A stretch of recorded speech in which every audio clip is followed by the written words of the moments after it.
There is a lot of shit, but let us try to be nicer to each other. That's what I try to do. Andre Rieu just shocked the world, and not in the way fans expected. After decades of dazzling concerts, sold-out arenas, and unstoppable energy, something happened in Mexico City that left 40,000 people stunned. A sudden collapse, a heartbreaking confession.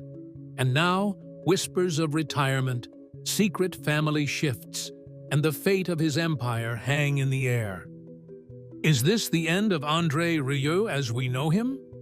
Or just the beginning of something none of us saw coming? Let's discover. A childhood without music. Only discipline. Andre Rieu grew up in a house where no one said, "I love you." No hugs, no warmth, no praise. Just silence, rules, and cold eyes. Behind the dazzling waltzes and grand smiles is a man who was shaped by years of emotional emptiness. Long before the stadiums and castles, Andre was a small boy in a stiff uniform, afraid to speak too loudly, afraid to be wrong. His childhood wasn't built on music. It was built on control. So how did the child no one hugged become the man who makes millions dance? Why did a boy raised in silence devote his life to joy? And why, even now, do some say he's still running from that house? Andre Rieu was born in Maastricht, Netherlands in 1949, the third of 6 children. His father was the conductor of the Maastricht Symphony Orchestra, an authority figure both on the podium and at home. But unlike most fathers who pass on bedtime stories or jokes, Rieu's father passed on structure, expectations, and silence. In interviews, Andre has spoken openly, almost painfully, about how little affection he received. He wasn't speculating when he said, "My parents didn't love me very much." He meant it, and he carried that belief well into adulthood. The Rieu household wasn't abusive in the traditional sense. There were no bruises, but what it lacked was perhaps more damaging: emotional safety. The children were raised under strict Roman Catholic discipline. There was a rigid schedule, a constant expectation to excel, and little to no tolerance for childishness or mistakes. Joy was treated like a distraction. Friends were rarely allowed to visit. Laughter was not encouraged. And music, while everywhere, was never fun. It was duty. Andre's father saw music as a science, a craft that demanded obedience. Any interpretation that wasn't exact was viewed as a failure. Any performance that didn't follow the score precisely was seen as disrespect. In that cold, muted environment, Andre learned one thing quickly. He had to be perfect to be noticed. Not loved, noticed. But something unexpected happened when he was just 5 years old. Andre didn't fall in love with the violin. He fell in love with his violin teacher. She was 18, blonde, confident, and entirely unlike anything he had seen in his quiet, rule-bound world. He couldn't focus on the scales she was teaching. He was captivated by the way she moved, the sound she created, the way the notes seemed to breathe through her. That crush, a simple, innocent fixation, was the first time music felt personal. For the first time, he wanted to pick up the violin not to impress his parents, but because it connected him to something beautiful. And that's where everything started to shift. While most kids were still struggling with basic notes, Andre became obsessed with the sound. He didn't care about technique in the traditional sense. He was watching how she moved her wrist to create vibrato, a subtle emotional wobble in the note that made the sound feel alive. He mimicked it until he could do it himself. It was about the pure feeling, and it lit something in him that never went out. The more he practiced, the more obvious the tension at home became. His father wanted precision. Andre wanted emotion. He didn't want to play stiff classical pieces that were technically brilliant but emotionally hollow. He wanted to make people feel something. But in his household, that was rebellion. That's why, even now, when Andre Rieu walks onto the stage, he does it with energy that seems to defy his age. That's why he still tours, even when his body says no, because to him, every concert is a way of replacing the silence he grew up in. Every waltz is a message to the world. I'm here, I feel this, and so can you. And that's what makes his collapse in Mexico all the more haunting. The boy, who had to be perfect to be seen, is still trying to give the world something it can feel. But how long can he keep doing it? And who will carry that burden when he can't anymore? Collapse in Mexico. The turning point. In March of 2024, something happened that fans still struggle to believe. During a tour stop in Mexico City, one of the most anticipated legs of his international schedule, Andre Rieu collapsed. The man who had spent more than 3 decades performing nearly 100 shows a year, the same man who once said he'd play until he was 140, was suddenly unable to stand. His legs trembled. He felt feverish and disoriented, and just hours after his second performance, he was forced to cancel everything, turning away 40,000 fans. For someone who prided himself on reliability, who had built a global empire on energy and consistency, this was much more than a scare. The collapse was the result of a perfect storm: brutal jet lag, the intense altitude of Mexico City, over 2,200 meters above sea level, and a strong viral flu that had already been weakening him for days. Individually, those factors can be managed. Combined, they can push even a healthy person to the edge. For a 74-year-old touring artist who had already been pushing his physical limits for years, it was a crisis. Mexico City is known for its high altitude, which often affects even elite athletes with headaches, dizziness, and difficulty breathing. For older individuals, the risk is significantly higher. The body requires more oxygen at that elevation, but oxygen is less available in the air. Add in a fever, long-haul travel, a full performance schedule, and little rest, and you have a dangerous physiological overload. Rieu wasn't just tired, he was at risk of a serious medical event. Backstage, he reportedly told his wife, "I don't want a first concert day like this ever again." It was the first time he said it out loud. He needed to slow down. Apart from Andre, members of the orchestra also reported symptoms of feeling ill, like nosebleeds, fatigue, and nausea. The environment had taken a toll on everyone. But only one person was at the center of it all. And in that moment, Andre Rieu realized his body was no longer keeping pace with his ambition. He returned home to Maastricht, and everything changed. For years, fans had marveled at his pace. Most performers his age had retired or drastically reduced their schedules. Rieu kept going.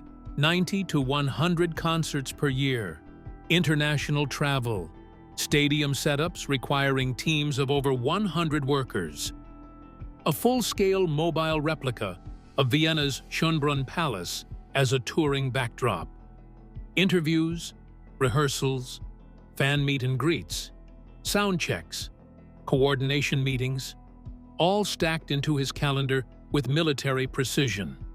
So how had he kept going this long? Part of it was strategy. Andre traveled with a personal trainer. He kept strict routines around diet and sleep. He avoided alcohol. His violin, a rare 1732 Stradivarius, was maintained twice a year by craftsmen in Vienna. But Andre's own physical upkeep required just as much care. He had always managed to walk the tightrope between stamina and collapse, until Mexico. The collapse had a domino effect.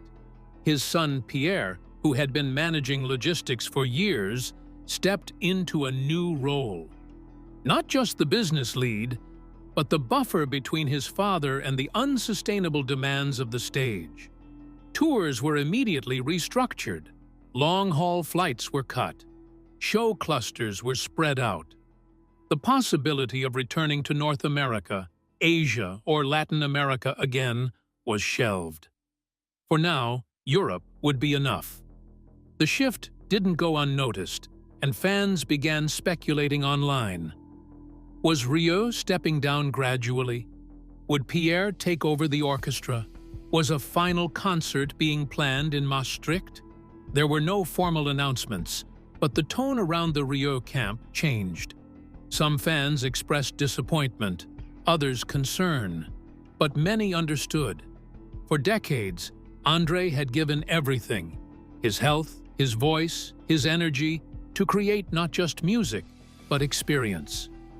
His concerts were emotional events, and for many, they were therapeutic. It wasn't uncommon to see fans cry during his renditions of the Second Waltz or My Way. His shows were attended not just by classical music lovers, but by people seeking joy, warmth, and connection. They came for beauty, but they stayed for Andre. That's why Mexico shocked so many people. The image of Rieu, the tireless performer, the smiling showman, the conductor who never stood still, suddenly brought to a halt, was jarring. It challenged the myth of his invincibility. It forced a question many had quietly avoided. How long can this continue? This wasn't the first health scare in his life. In 2010, he suffered from a viral infection in his inner ear which left him unable to maintain balance, a condition that derailed months of touring. At the time, he pushed through and returned stronger. In 2019, he performed with a high fever. Those moments were hidden from the public eye, downplayed in interviews, and never allowed to interrupt the tour machine. But Mexico was different. This time, he said it aloud. He canceled shows. He went home. And the changes stuck. In the months that followed, the tour calendar was updated to focus on closer locations. Multiple shows were booked in fewer cities. Instead of jumping across continents, the Johann Strauss Orchestra would stay rooted in Europe. Travel fatigue, altitude stress, and scheduling pressure were finally being taken seriously. For fans, the scale had changed. But the music remained, and maybe that's what mattered most. So what happens now? Mexico changed him, and the next time his name appears on a marquee, it might not just be about the music. It might be about how much is left, how to use it wisely, and when to let go. From family rejection to musical revolution, Andre was raised in a house where rules mattered more than emotions. His father wasn't just any musician. He was the conductor of the Maastricht Symphony Orchestra. Music, in that environment, wasn't expression. It was structure. It was theory, rigor, discipline. Notes were meant to be obeyed, not felt. Andre grew up watching musicians follow scores like machines, not because they loved what they were playing, but because it was their job. There was no room for joy, no space for improvisation, and absolutely no tolerance for what his father would have called frivolity. From the beginning, Andre knew he didn't belong in that model. He wanted more than precision. He wanted emotion. But emotion wasn't respected in his household. It wasn't just discouraged, it was actively shamed. When Andre started showing an interest in waltzes, light, melodic, often romantic pieces, his father was livid. The reaction wasn't simply disapproval, it was outright contempt. His father's words were cold and unforgettable. "I didn't educate you to do waltzes." That sentence carried weight. It didn't just reject the genre, it rejected the idea that Andre could be a serious artist, if he didn't follow the classical tradition. To his father, waltzes were beneath them, shallow, unserious, performed in salons and beer halls rather than prestigious concert venues. But for Andre, that very judgment is what drew him in. The pieces his father hated were the ones that made people smile. The break wasn't only artistic, it was deeply personal. When Andre brought home the woman he would later marry, Marjorie, his mother made her feelings clear. She insulted her in front of him and told her to leave. Then she turned to Andre and told him to return to his room, like a scolded child. That moment became a turning point. Andre didn't argue. He didn't plead. He left. And this time, he didn't come back. He walked out of the family home for good. From that day on, his parents never attended a single one of his concerts. Not one. Not when he sold out stadiums. Not when he played to royalty. Not even when he became the most commercially successful classical musician in Europe. His father died in 1992 without ever seeing what Andre had built. But walking away didn't mean leaving music behind. In fact, it was the opposite. Andre kept working in orchestras, including under his father's direction, and that's when he started noticing something strange, something that would define the rest of his life. In rehearsal, the orchestra was rigid, focused, uninspired. Musicians spoke about the weather, their next meal, or complaints about management. The music itself felt like a job, not a craft. But then, at the end of some performances, they would play an encore, often a Strauss waltz. And something changed. The audience leaned forward, bodies moved, just slightly at first. The atmosphere shifted from polite admiration to genuine connection. Andre saw it happen over and over again. The crowd reacted not to the technical brilliance of a Brahms symphony or the complexity of a Mahler passage, but to the simple, flowing rhythm of a waltz. It wasn't about showing off skill. It was about reaching people. Andre started asking himself a question that few in his world dared to consider. What if music didn't have to be difficult to be meaningful? What if joy was enough? He began testing that theory. During one small concert, he performed Gold and Silver Waltz by Franz Lehár. He didn't rush it. He didn't play it with ironic detachment. He leaned into the beauty of it. He let it breathe. He poured himself into the sound. And for the first time in his life, he felt the music respond to him. That experience changed him. He no longer felt the need to impress critics or live up to his father's impossible standards. He realized music could be powerful even when it was accessible. Maybe especially when it was accessible. There was one moment, early in his career, that confirmed this belief more than any music review or standing ovation. Andre was asked to play a private serenade for a woman who was dying. She had been unresponsive for days, eyes closed, silent, drifting between life and death. Andre walked into her hospital room and began to play. And then she opened her eyes to look directly at him. And for a few moments, it was just the two of them. No machines, no nurses, no instructions. Just the sound of a violin and a human being returning to the surface. Andre walked out of that room forever changed. He had grown up believing music was meant to be perfected. But now, he knew something else. Music could wake people up.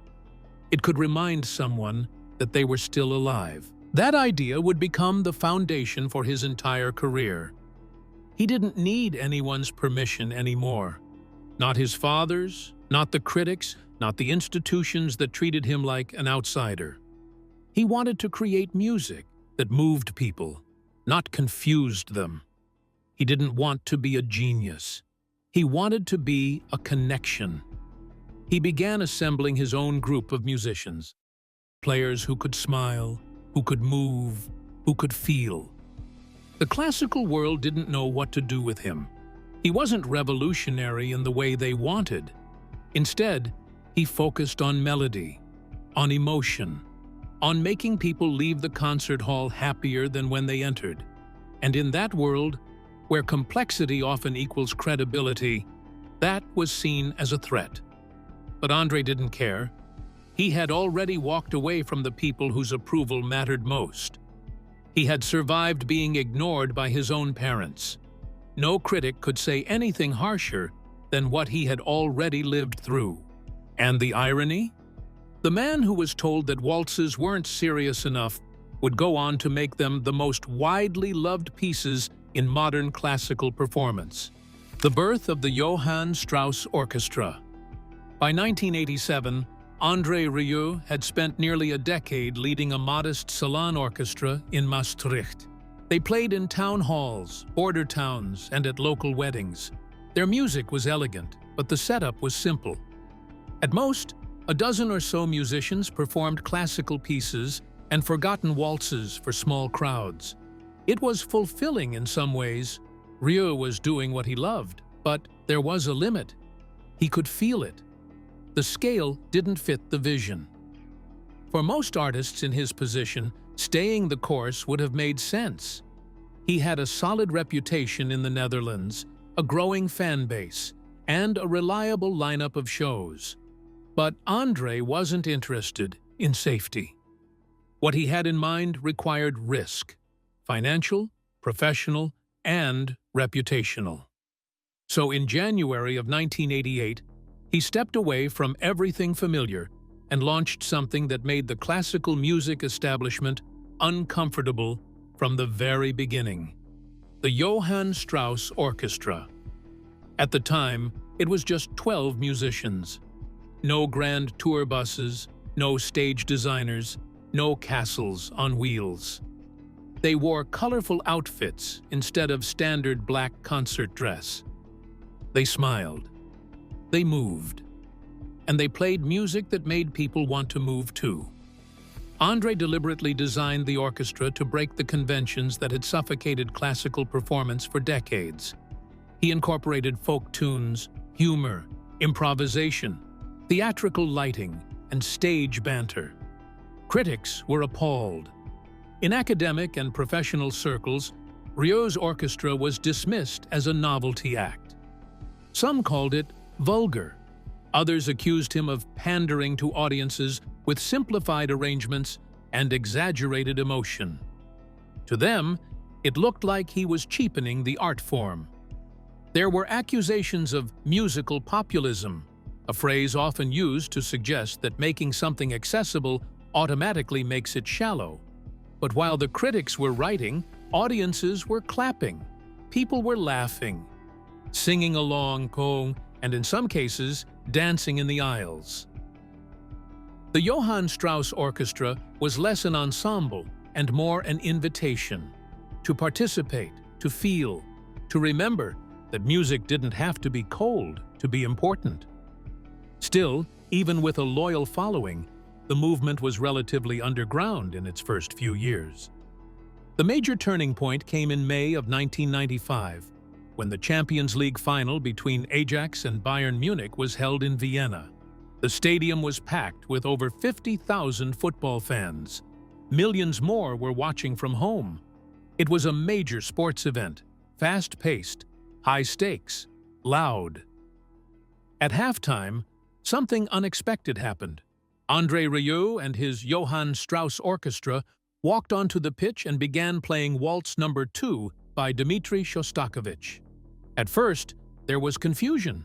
Why were violinists on a football field? But then the music began, soft, hypnotic, familiar to many Dutch viewers thanks to a popular TV commercial. Within moments, the stadium changed.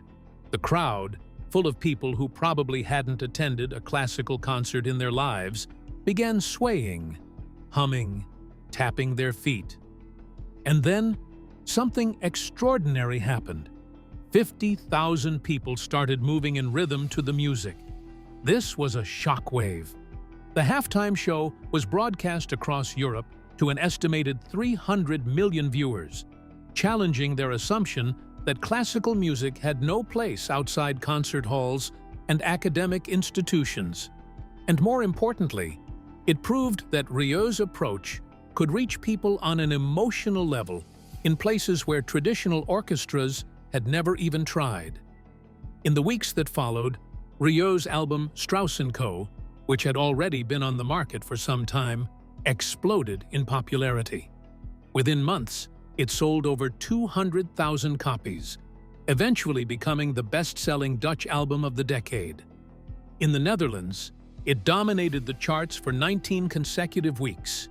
In Germany, it cracked the top 5, a rare feat for any classical artist, and nearly unheard of for an album built around waltzes. After that performance, Andre Rieu's status changed overnight. He was no longer a quirky Dutch conductor with unconventional taste. He was a cultural force. His concerts grew larger, his tours expanded, his production budgets increased, and so did the criticism. Classical purists doubled down on their disapproval. Some accused him of orchestrating a circus. Others said he was dumbing down the genre to make money. But the numbers were hard to argue with. People were not only listening, they were buying tickets, albums, DVDs. They were showing up. And Rieu didn't back down. He leaned into the spectacle. His stage designs became more elaborate. He brought in full-scale replicas of historical buildings. He added choirs, dancers, and solo vocalists.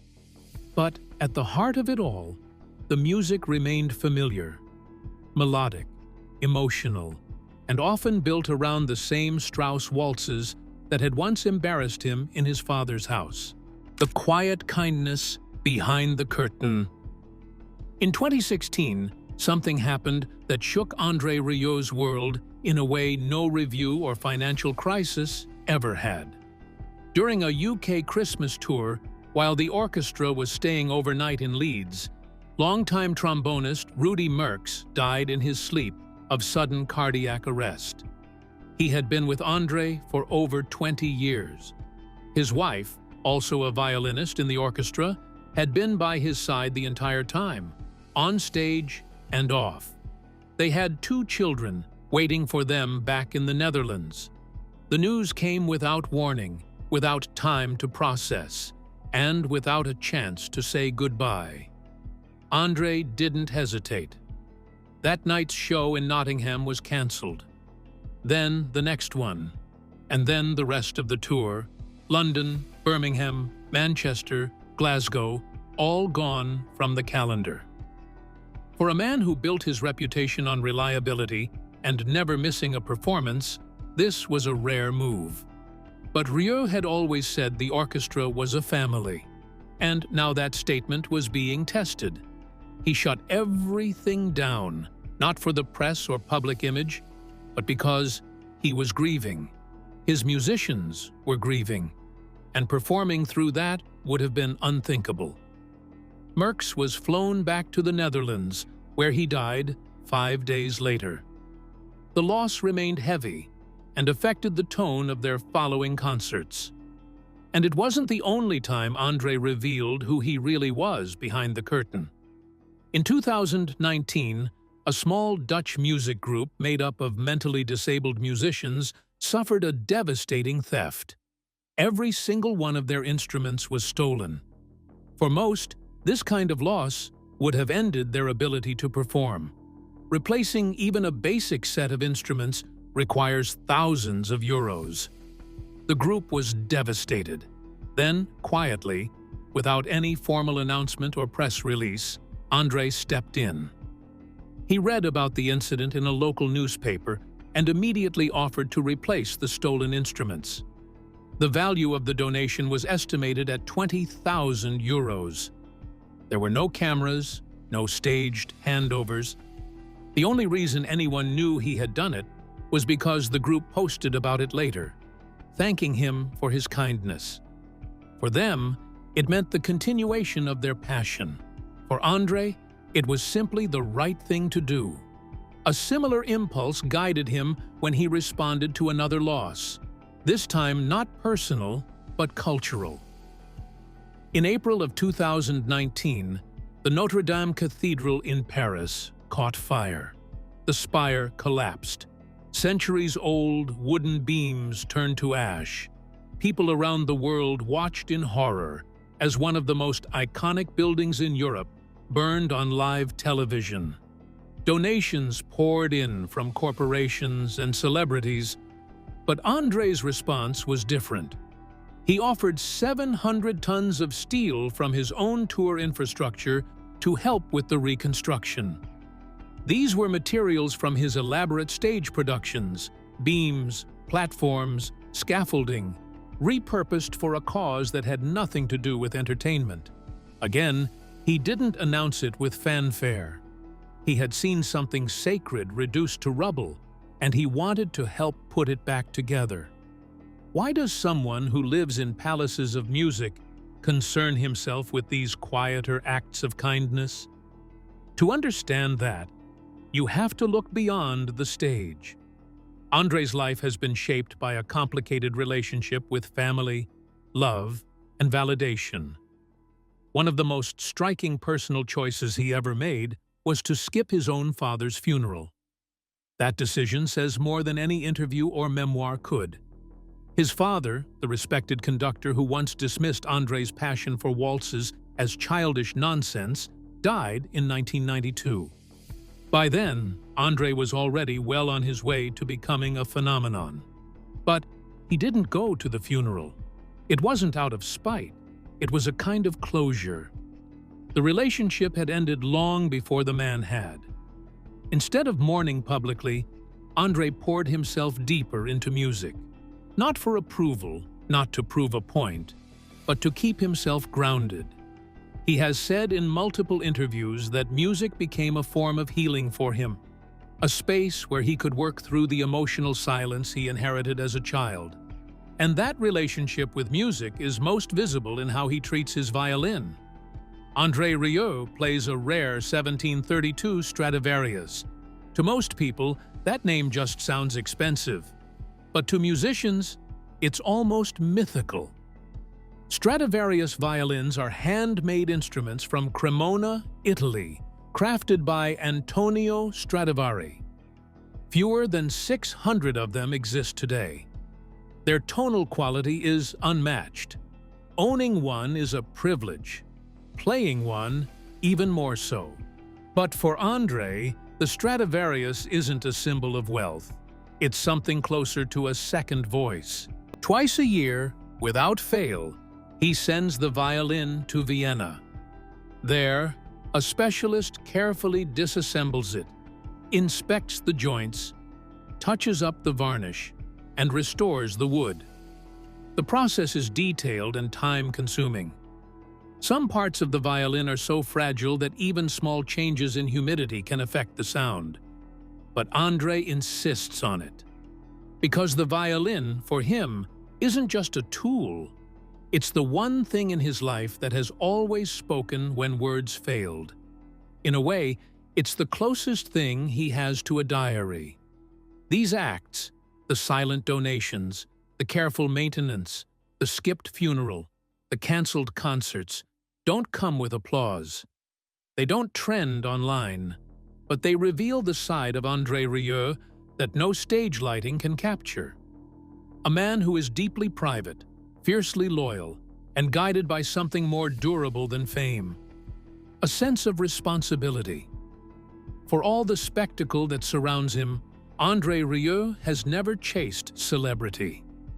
He built an empire out of joy, but sustained it with quiet, unshakable decency. And no matter how many castles he rolls across the world, that part of him has never moved. Thanks for watching. If you enjoyed this, don't forget to like, comment, and subscribe. Click the next video for more exciting content.